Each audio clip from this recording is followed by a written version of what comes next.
यार यहाँ पे तो कोई भी नहीं दिख रहा, किससे पूछूं? इतना घना जंगल है, कोई साइन बोर्ड भी नहीं है यहाँ पे।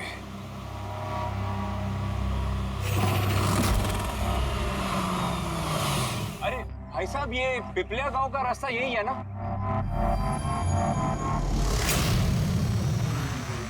अरे सुनो ना भाई साहब, अरे बड़ा अजीब आदमी है।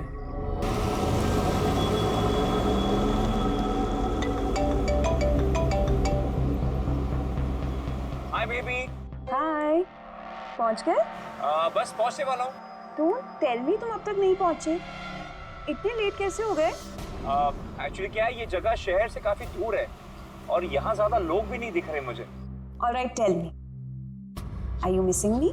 ऑफ कोर्स, इसमें पूछने वाली क्या बात है? अच्छा तुम एक काम करो, जल्दी जल्दी ये सारी फॉर्मेलिटीज खत्म कर लो, अपनी सारी कागजी कार्रवाई एंड ऑल दैट। उसके बाद मे बी नेक्स्ट फ्लाइट से I can come and join you in India. What's it? Great, that's good news.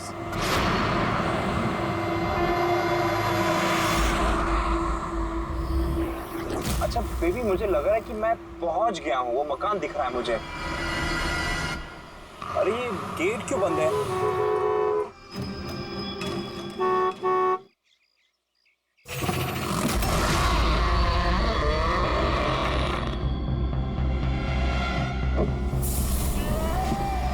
जी राय रंजीत के मकान में जा रहे हो? हाँ। मत जा, वो तेरी जिंदगी की सबसे बड़ी गलती होगी। मत जा। लेकिन आप कौन है? मैं तुम्हारी मौत।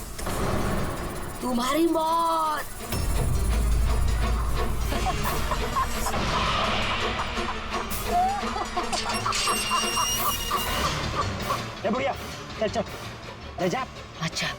अच्छा वरना तू भी मरेगा। मत जा वरना तू भी मरेगा। नमस्ते साहब, आप राज साहब हैं? हाँ। आइए। Hello Raj, Raj are you okay? कौन था? हाँ, अरे वंदना मैं ठीक हूँ, कोई नहीं था। और मैं पहुंच गया हूँ, ठीक है, बंगले पे। मैं कॉल करता हूँ तुम्हें। Okay, you take care. हाँ, I will speak to you soon. Bye.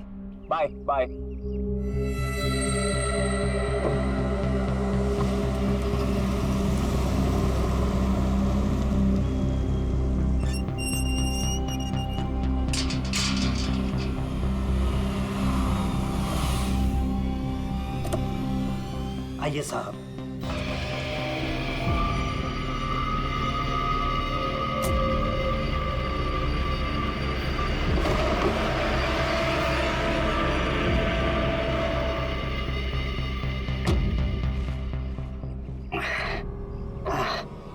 साहब, सफर में कोई तकलीफ तो नहीं हुई?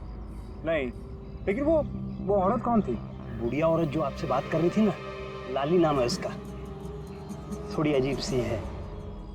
आपको उसकी बातों का बुरा तो नहीं लगा? नहीं, बुरा नहीं लगा मुझे, पर मुझे एक बात समझ में नहीं आई कि उस औरत ने मुझे यहाँ आने से मना क्यों किया। जाने दीजिए ना साहब उसकी बातों का। थोड़ी सी हिली हुई है, कुछ भी बकती रहती है। आप आइए, अंदर आइए।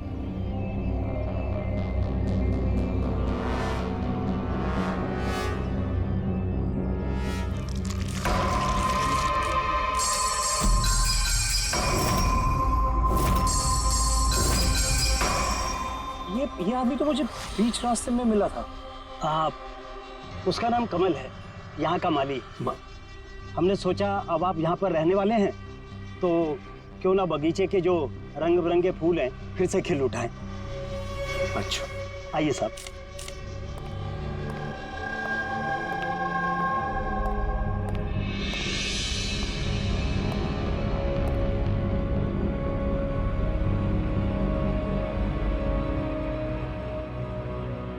अच्छा, एक बात बताइए जी। यहाँ कितने साल से काम कर रहे हैं आप?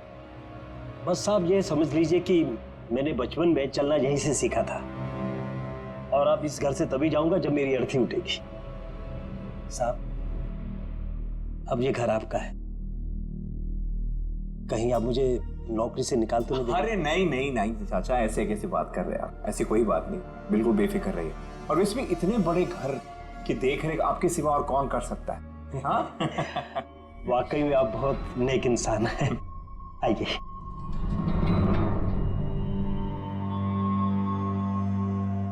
साहब, ये है आपका रूम, वॉशरूम उधर है।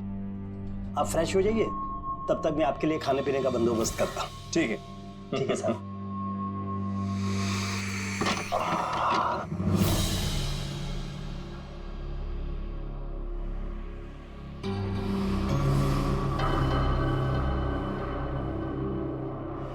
चला जा, चला जा, चला जा, वरना तू भी मरेगा।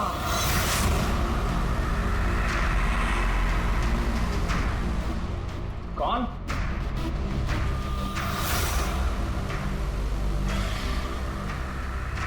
मैंने कहा ना, चला जा।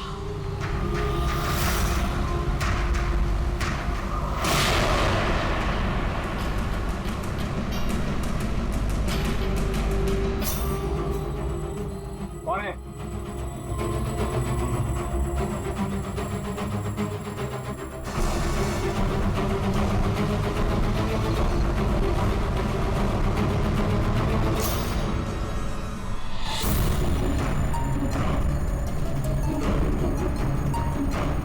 जैसे बाकी लोग मरे हैं, वैसे तू भी मरेगा।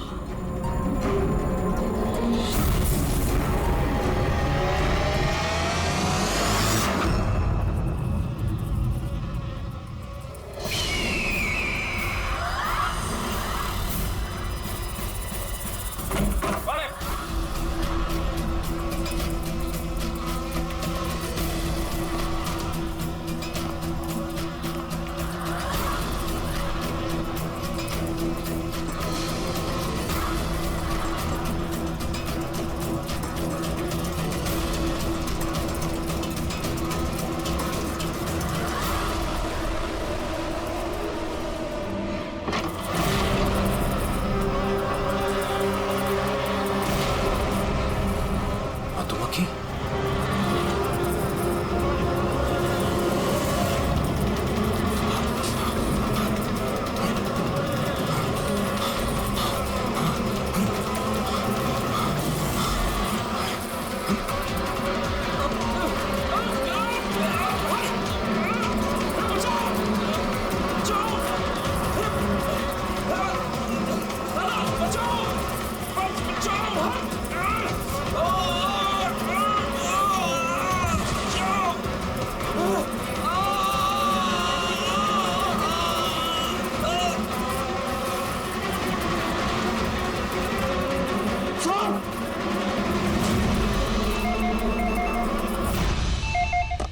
Hello. Hello, can I speak to ACP Pradyuman please? हाँ जरा शांत हो जाइए, कौन बोल रही हैं आप? मैं कौन बोल रही हूँ, मुझे क्या काम है, मैं सिर्फ उन्हें बताऊंगी। Can you just make me speak to him right now please? एक मिनट होल्ड करिए। सर। हाँ सर, फोन कॉल है। सर कोई लेडी है, बहुत रो रही है, कह रही है सिर्फ आपसे बात करेगी। हेलो। Hello, ACP Pradyuman. हाँ, मैं एसीपी प्रद्युमन बोल रहा हूँ। सर, हाँ कहिए। सर मैं वंदना बोल रही हूँ अमेरिका से। हाँ बताइए। सर मेरे साथ बहुत बहुत बहुत बुरा हुआ सर। क्या हुआ आपके साथ? सर मेरे फियांसे राज इंडिया गए थे पुश्तैनी मकान खरीदने। सर मधुमक्खियों के काटने से उनकी मौत हो गई। क्या? अच्छा तो बताइए मैं क्या कर सकता हूँ आपके लिए? सर लेकिन मुझे लगता है कि उनकी मौत मधुमक्खियों के काटने से नहीं हुई। इनफैक्ट उनका मर्डर हुआ है। He's been killed।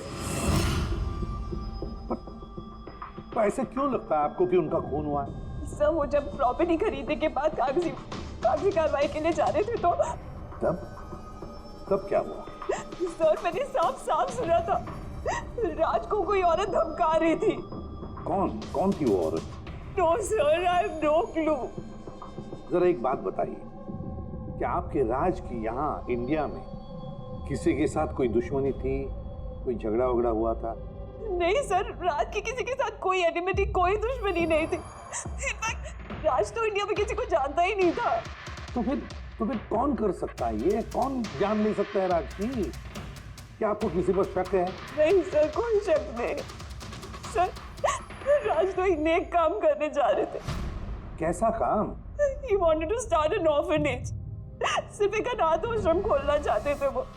वाकई नेक काम है, लेकिन किससे खरीदने वाले थे मकान वो? सब मकान तो वो ऑलरेडी खरीद चुके थे गवर्नमेंट से नीलामी के बाद। वो सिर्फ इंडिया कागजी कार्रवाई के लिए गए थे। देखिए, एक काम कीजिए, सारे के सारे डिटेल मुझे भेज दीजिए, मैं आपकी पूरी की पूरी मदद करूंगा, ठीक है?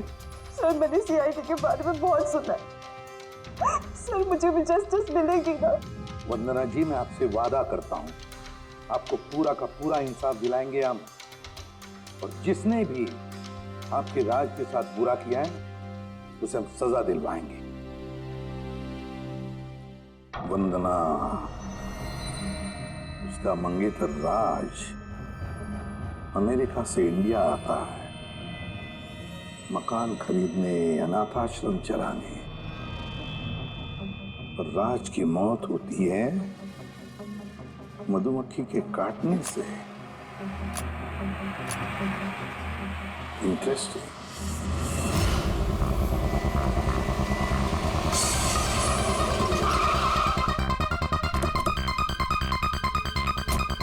सर, यही वही बंगला है जो राज ने सरकार से नीलामी में खरीदा था। अच्छी खासी प्रॉपर्टी लग रही है।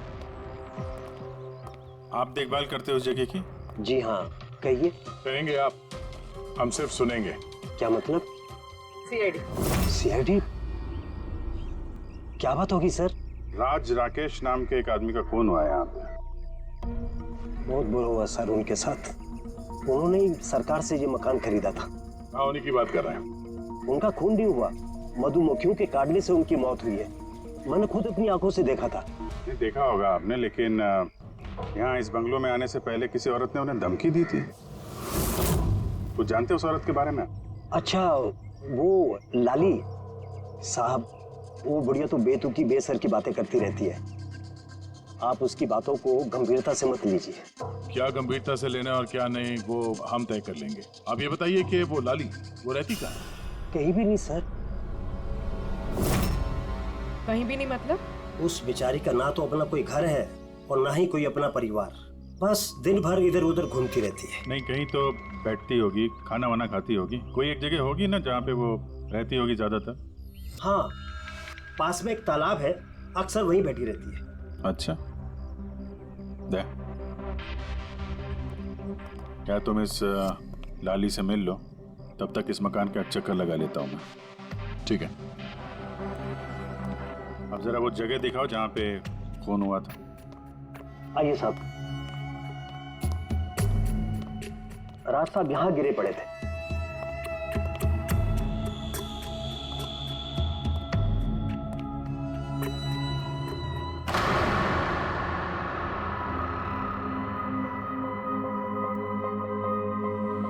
पहले मधुमक्खियों ने राज साहब को मारा, फिर वो खुद मर गए।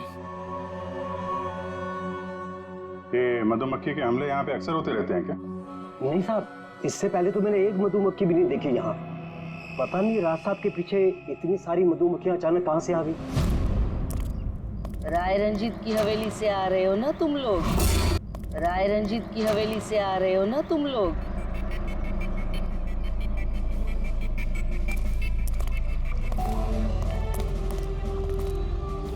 क्या कहा आपने? राय रंजीत के मकान से लौट रहे हो? आप कौन है? क्यों गए थे वहां? अपनी मौत को दावत देने गए थे? सर, लगता है ये लाली है। आप लाली हो ना? हाँ, तुम्हें किसने बताया? तुम्हें राय रंजीत के जासूसों ने यहाँ भेजा है? हाँ, उन्होंने ही भेजा है ना यहाँ पे। कौन राय रंजीत? सांप था वो, सांप। उसने मेरी दादी को धोखा दिया, उन्हें अपने ही घर से धक्के मार के निकाल दिया। चलो इसे बाहर। छोड़िए मुझे, मुझे मेरे घर से मत निकाल, मुझे मेरे घर से मत। शर्म आनी चाहिए तुम्हें रंजीत, तुम अपनी खुद की भाभी को घर से बाहर निकाल रहे हो। कम से कम अपने भैया का तो लिहाज किया होता। अरे उनका क्या लिहाज करना, उन्होंने खुद ही तो अंगूठा लगाकर ये घर मेरे नाम किया है। तूने उन्हें शराब पिलाकर धोखे से अंगूठा लगवाया था। अब क्यों किया, कैसे किया, इस गहराई में जाने से क्या फायदा। समझने वाली बात तो ये है कि ये मकान अब मेरा है और तू सड़क पर आ गई है। चलो निकलो इसे यहाँ से। तेरे हिस्से में ना सिर्फ घर नहीं आया है, एक मकान आया है, एक ऐसा मकान जिसके हर कोने में मेरी बदुआएं गूंजेगी। मैं तुझे श्राप देती हूँ, सिर्फ तू ही नहीं, इस घर का जो भी मकान मालिक बनेगा वो जिंदा नहीं बचेगा। मौत का खेल होगा यहाँ, मौत का खेल। अब तक कितने लोग मरे? वो सब लोग मर गए जिन्होंने वो मकान खरीदना चाहा। तुम लोग वो घर मत खरीदना, तुम भले लोग लग रहे हो, वरना तुम्हारी बीवी विधवा हो जाएगी।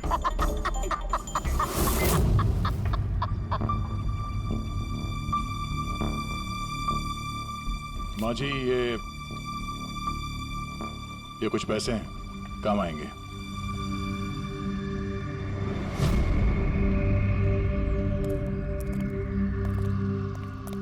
सर, लगता नहीं है इसका राज की मौत में कोई हाथ है।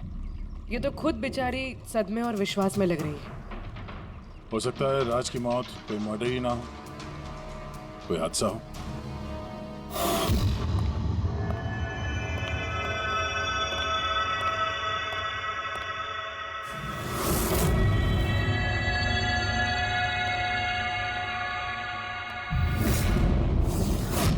अरे ये कमरा खुला कैसे है? ये तो बंद था। एक मिनट रुको,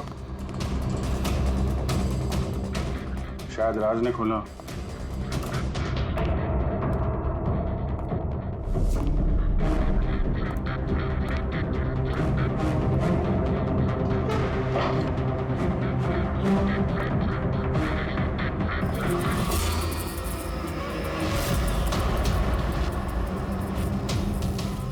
ये है तो छत्ता यहाँ पे। इधर आ। जी सर। ये है मधुमक्खी का छत्ता। अरे मैं पहली बार देख रहा हूँ साहब। ये राज यहाँ इस स्टोर रूम में क्या करने आया था? साहब शायद बंगलो देखने आए होंगे। अच्छा, और उस वक्त तुम खाना लेने गए थे? जी सर।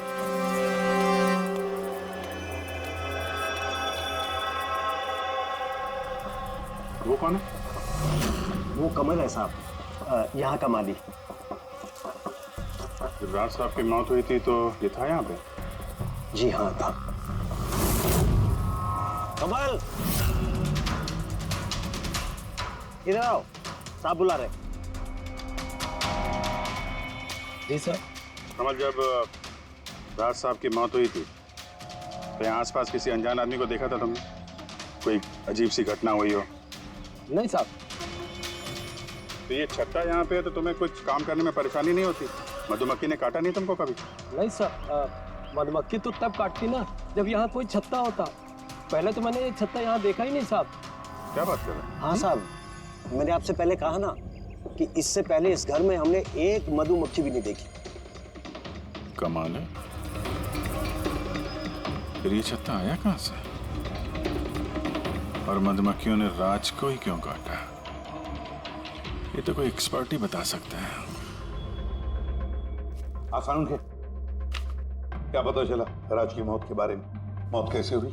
बस इसकी मौत मधुमक्खियों की वजह से हुई है। यार तुझे पूरा यकीन है राज की मौत मधुमक्खियों की वजह से ही हुई है?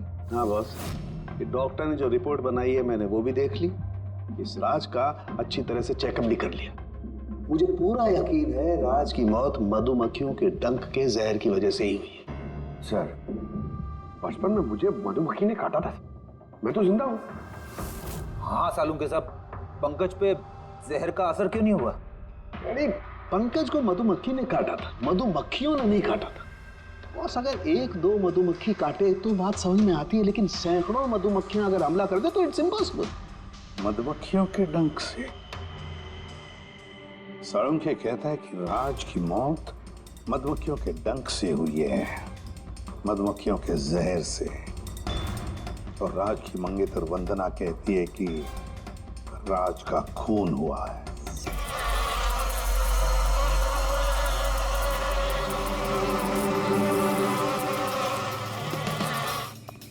100% इस छत्ते को बाहर से लाकर यहाँ पर लगाया गया। मधुमक्खी के छत्ते को किसी और जगह से लाके किसी और जगह लगाया जा सकता है? इतना आसान है?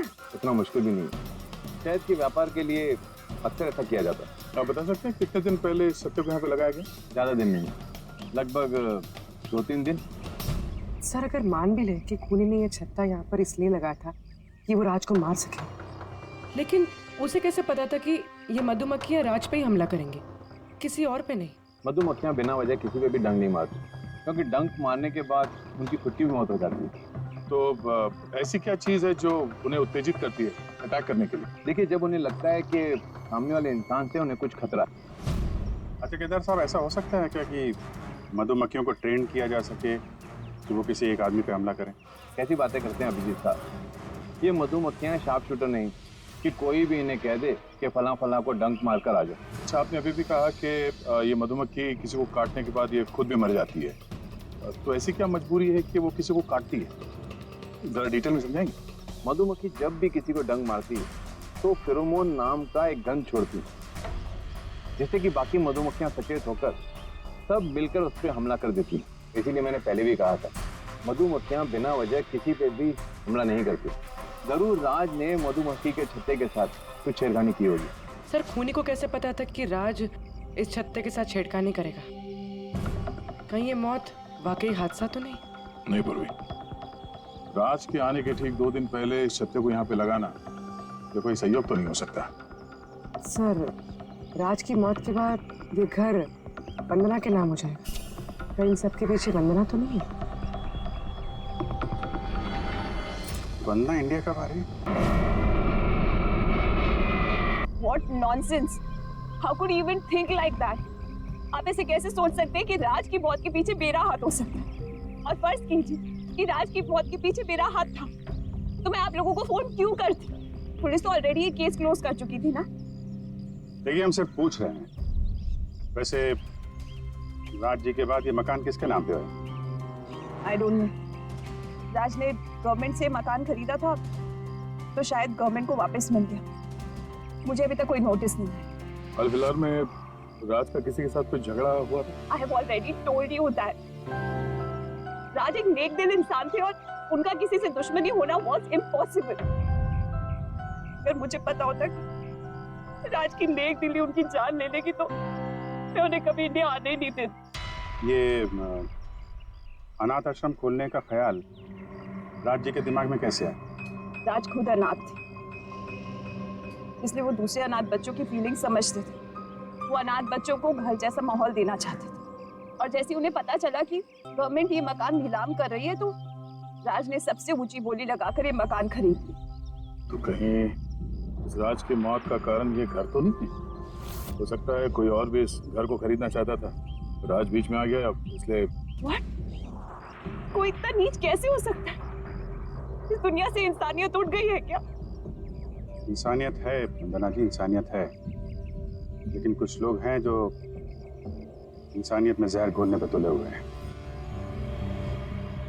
पता करते हैं किस किसको दिलचस्पी थी इस प्रॉपर्टी में। देखिए सर, मैं आप लोगों को नहीं बता सकता हूँ कि राज जी के अलावा किन किन लोगों ने इस नीलामी में हिस्सा लिया था। सॉरी। क्यों नहीं बता सकते? देखिए, ये सरकारी सर इंफॉर्मेशन है, ऐसे किसी के साथ शेयर नहीं कर सकता हूँ मैं। हम भी तो सीआईडी का ही काम कर रहे हैं।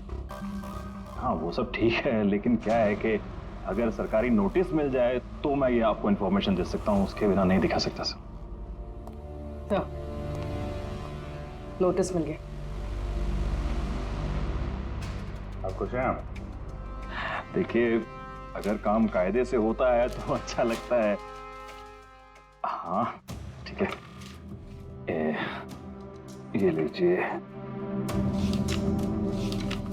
ये लीजिए। कुल मिलाकर सर 12 लोग थे जो इस बंगलों को खरीदना चाहते थे सर।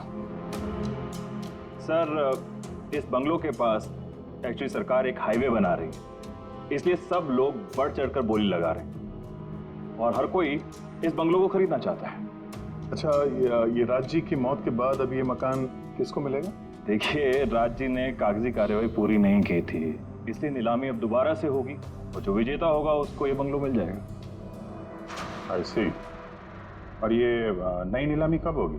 देखिए सर, अभी उसकी डेट तो तय नहीं है सर, लेकिन आपको एक बात और बताना चाहूंगा सर कि राज्य से जितने भी बिल्डर्स थे वो काफी भड़के हुए थे, काफी नाराज थे क्योंकि उन्होंने सबसे ज्यादा बोली लगाई थी। नहीं सर, एक्चुअली उन्होंने डेडलाइन के बाद बिड सबमिट की थी सर, इसी वजह से लोग नाराज थे उनसे। हाँ, लेकिन अगर डेडलाइन के बाद उन्होंने बिड किया था तो सरकार ने एक्सेप्ट कैसे कर दिया? सर एक्चुअली वहां पर वो अनाथ आश्रम खोलना चाहते थे और सर अमेरिका से जो इंडिया का वक्त का फर्क है सर वो 9.5 घंटे का है, इसलिए सरकार ने वो बिड एक्सेप्ट कर ली थी।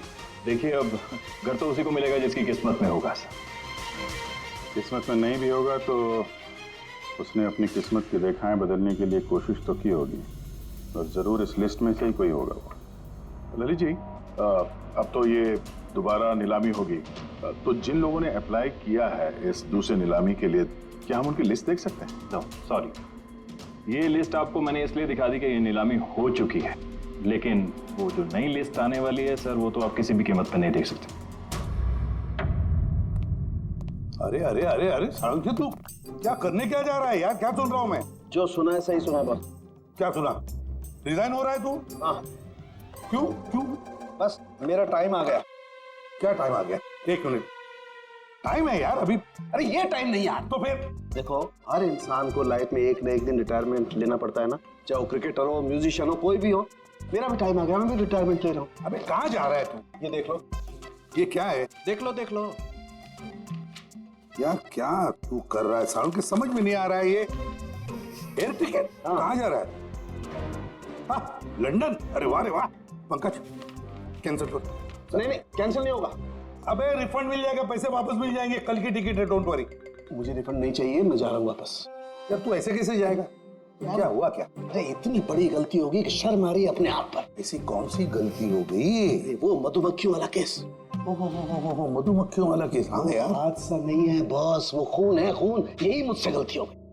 मधुमक्खी के एक्सपर्ट से बात हो गई तेरी? क्या बताया उसने? यार एक्सपर्ट से भी बात की मैंने, अच्छी तरह से चेक भी किया, तब मुझे पता पड़ा ये तो हादसा नहीं है, खून है। मधुमक्खियों को तो वो हथियार के तौर पर इस्तेमाल कर रहा है यार। सालों के सब वो किसे? देखो, मधुमक्खियां कब आती हैं इंसान के पास? जब उन्हें फेरोमोन की गंध आती है तभी ना। हाँ, जब उन्हें इंसानों से खतरा लगता है तब मधुमक्खियां इंसान के पास आती है, डंक मारती है। बस यार, यही मुझसे गलती हो गई। ये मैंने सोचा ही नहीं कि फेरोमोन तो बनाया भी तो जा सकता है ना यार। हाँ यार, फेरोमोन तो आर्टिफिशियली भी बनाया जा सकता है, लेबोरेटरी में, फैक्ट्री में। मतलब किसी ने ये आर्टिफिशियल फेरोमोन बनाया और वो किसी भी तरह से राज के शरीर पर लगा दिया, बस मधुमक्खियां आ गई और उस पर अटैक कर दिया। सारुण के उठ उठ उठ, पिपलिया गांव चला जा, वहां पे जहाँ पे राज का खून हुआ, राज का सारा सामान चेक कर, पता तो चले ये फेरोमोन वहां पर आया कैसे और किसने इस्तेमाल किया ये फेरोमोन राज पर। Yes boss. ये रहा सर, राज का सारा सामान इस सूटकेस में।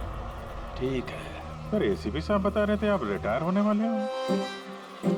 कब है आपका लास्ट वर्किंग डे? आपके लास्ट वर्किंग डे से 1 दिन के बाद। मतलब नहीं आ रहा है। हाँ दया, एक काम करो, मैं बाहर जाता हूँ और तुम जो है ना एक एक करके सामान मुझे बाहर पकड़ाओ, तो पता करते हैं कि कौन से सामान में फेरोमोन है। ठीक है सर? ये पकड़ेंगे आप? जरा रख लीजिए थोड़ी देर के लिए। दिखेगा ना बाहर? दिखेगा। मधुमक्खी है इसके लिए कह रहा था। अभिजीत हो तुम? हाँ। ये पूर्वी है। हाँ। ये दया। अरे दिख रहा है सर। चलिए चलिए चलिए चलिए, संभाल के सर, संभाल के। हाँ। चलिए सर।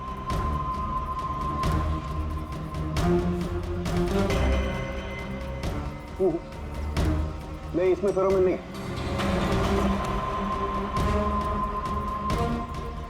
अरे सर संभल के। अरे कुछ नहीं, जिसमें फेरोमोन होता है उसी पर अटैक करती है।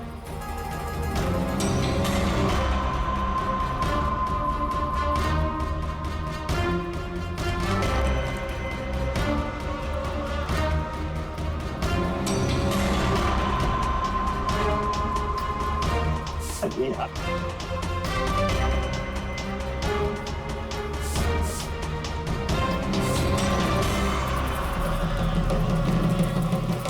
हरकत हुई, देखो देखो अटैकिंग मूड में आई है ये मधुमक्खी, देखो। सर किसी ने राज के परफ्यूम में फेरोमोन मिलाया। अरे यार ये मधुमक्खी ने मुझे काटा ना। सर आप निकलो यहाँ से। अरे यार, अरे पानी में जाओ, पानी में। पानी किधर है? अरे सामने उस तरफ सर। अरे उधर कुआं है सर, जाओ ना। कुएं में घुस जाओ। अरे सर निकलो यहाँ से, जाइए सर।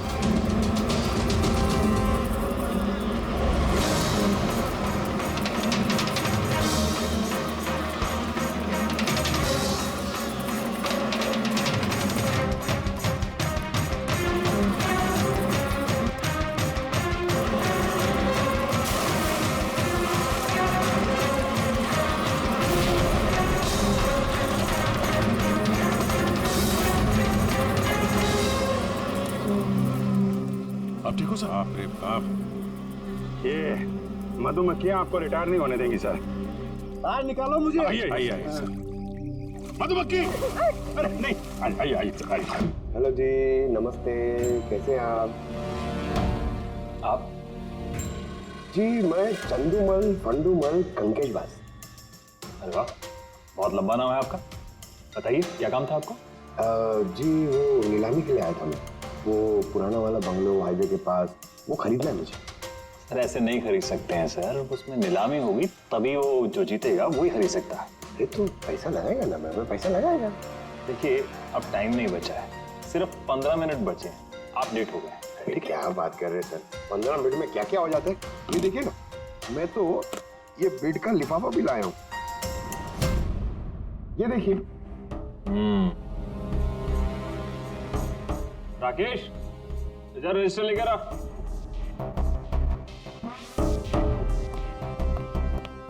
साहब को दो, एंट्री कीजिए सब। हाँ यहाँ पर एंट्री कर दीजिए। अच्छा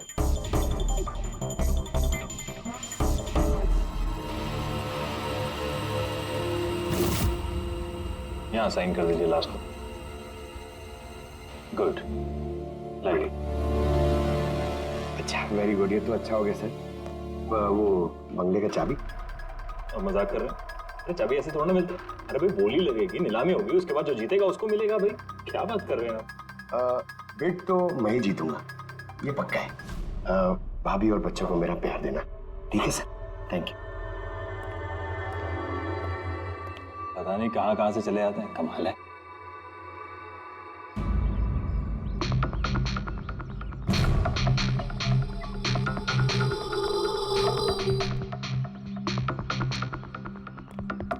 क्या भाई साहब काम हुआ?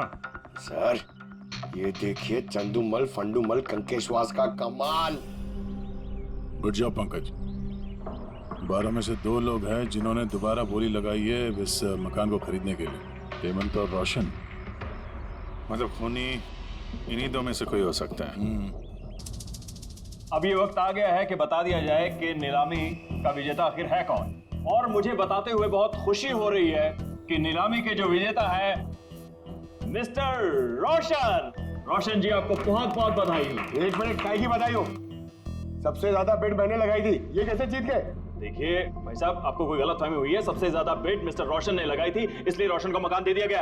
ऐसा हो ही नहीं सकता। मैंने बहुत ऊंची बोली लगाई थी, ये बेट मुझे मिलनी चाहिए थी। आप ऐसे ही बात कर रहे हैं सर। मैंने तीनों लिफाफे चेक किए हैं और चेक करने के बाद मिस्टर रोशन की कीमत सबसे ज्यादा थी, इसलिए मिस्टर रोशन को मकान दे दिया गया है। प्लीज कम ऑन यार, अब हार गए हो तो बच्चों की तरह रो मत। बिजनेस है, ऊंच नीच होती रहती है। बिजनेस में बेईमानी नहीं चलेगी। ये दिखाइए, आप पहले वो लिफाफे दिखाइए, मुझे अभी देखना है किसने कितने बिट करी है। दिखाइए दिखाइए दिखाइए, लाइए। मुझे भी चेक। नहीं नहीं नहीं, ये नहीं दिखा सकते, ये नियम के खिलाफ है। चीटिंग करना भी नियम के खिलाफ है। मैंने 7 करोड़ की बिट करी है, 4 करोड़। इनके अभी हेड ऑफिस से फोन आएगा और बोलेंगे कि मैंने सिर्फ 3 करोड़ लगाए। कोई फोन नहीं 4 करोड़ कम। आपके कहने से फोन आएगा। चलो उठाओ फोन, उठाओ तुम्हारा अभी। ये मुझे क्या करना है क्या नहीं करना है, आप मुझे नहीं बताएंगे। आप ललित जी, आप तो बड़े कायदे कानून की बातें किया करते थे और फोन भी नहीं उठा रहे हैं। भाई ये तो बहुत गलत बात है। आप ब्यूरो चलिए हमारे साथ। आप कहाँ खिसक रहे रोशन जी? आप हमें मिठाई नहीं खिलाएंगे? नई प्रॉपर्टी ली है आपने, आइए, आप भी आइए। आइए आइए। सर रोशन जी बिल्कुल ठीक बोल रहे हैं सर।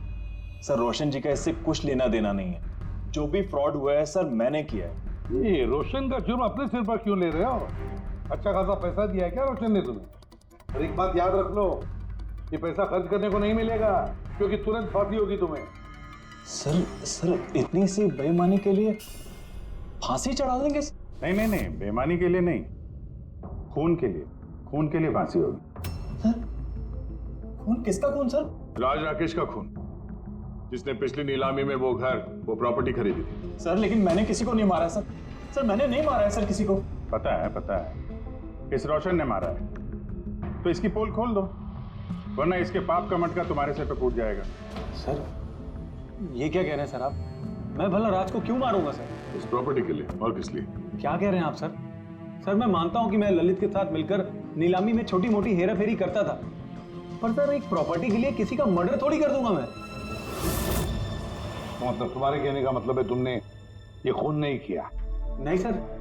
चल ठीक है, पूर्वी जरा परफ्यूम लाना।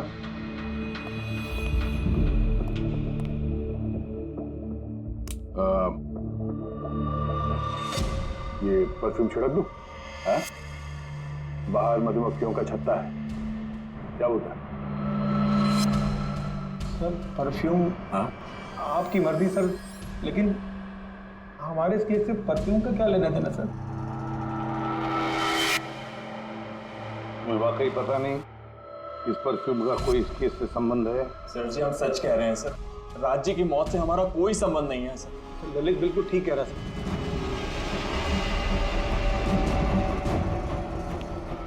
अगर ये खून रोशन ने नहीं किया तो फिर बचता है वही एक। इन कागज से साबित होता है कि तुम राय रंजीत के पोते हो। तुम्हारे पास तो बहुत बड़ी वजह थी इस मकान को वापस पाने के लिए, क्यों?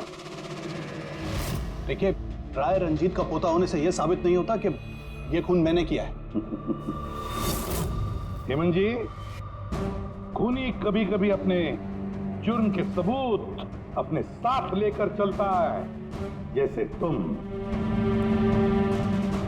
मैं समझा नहीं। मैं समझाता हूं। ये रहे सबूत। कमाल है सालू के साहब, सेफ्टी सूट पहनने के बावजूद भी आप दोनों को मधुमक्खियों ने काटा। हाँ, कभी कभी सेफ्टी सूट पहनने के बाद ही मधुमक्खियां डंक मार सकती हैं, और फिर मधुमक्खी के छत्ते को इधर से उधर ले जाने में तो और भी ज्यादा अटैक हो सकता है, नहीं? जी देखिए, वो दरअसल बहुत हो गया हेमंत, तुम्हारी बेगुनाही का और भी कोई सबूत चाहिए? जी नहीं, मैंने ये सब किया था। जब राज बंगले में घुसा तब मैं वहीं था, और मौका देखकर मैं बंगले में घुस गया था। मैंने परफ्यूम की बोतल के अंदर फेरोमोन मिला दिया।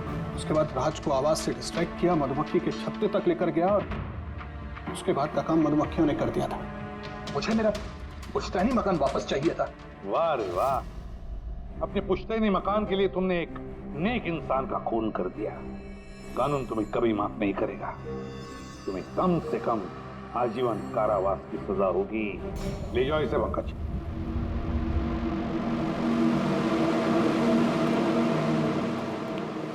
पंखे, केस खत्म, रिटायर हो सकता है तू। मुझे रिटायर होना ही नहीं है। कल तक तो बोल रहा था रिटायर करूँ। वो कल की बात थी। भगवान, मतलब पीछा तो नहीं छूटने वाला इस आदमी से अपना। हाँ, पीछा नहीं छूटने वाला है किसी का, किसी से नहीं। मुझे तुम्हारे बिना चैन नहीं, और तुम्हें मेरे बिना चैन नहीं। ये लीजिए, सरकार ने बंगलो अब राज से आपके नाम करने का निर्णय लिया है। उम्मीद है कि अब आप मिस्टर राज के अनाथ आश्रम खोलने का सपना पूरा कर पाएंगे। राज के जाने के बाद मेरी लाइफ का यही मकसद रह गया है, उसका आखिरी सपना पूरा करना। But thank you so much Raj को जस्टिस दिलाने के लिए। हमने जो कुछ भी किया वो तो हमारा फर्ज था। आपको और कोई मदद की जरूरत हो तो हमें जरूर याद करिएगा। कभी कभी आते रहिएगा, उन बच्चों को भी आपसे इंस्पिरेशन मिलेगी। ये भी कोई पूछने की बात है? हो सकता है उन बच्चों में हमें कोई हमारा नया सीआईडी ऑफिसर मिल जाए।